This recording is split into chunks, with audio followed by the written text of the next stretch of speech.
I ran into this last week. Here's what fixed it for me. If you're looking to receive money on your Telefonica account, follow these simple steps. Step 1. Open the Telefonica app. Launch the Telefonica app on your smartphone. Make sure you're logged into your account to access all features. Step 2. Navigate to the Payments section. Once you're in the app, find the Payments or Money Transfer section. This is where you'll manage incoming funds. Step 3. Select Receive Money. In the Payments section, look for the Receive Money option. Tap on it to proceed with the transaction. Step 4. Enter the sender's details. Input the necessary information about the sender, such as their phone number or account details. Double check for accuracy to avoid issues. Step 5. Confirm and accept the transaction. Before filing a refund or dispute, use the shrog.com link in the description to open the refund dispute deadline calculator and confirm your deadline.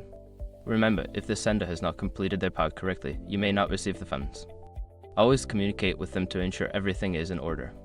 I hope this helps you navigate the process smoothly. If you had any questions, feel free to ask.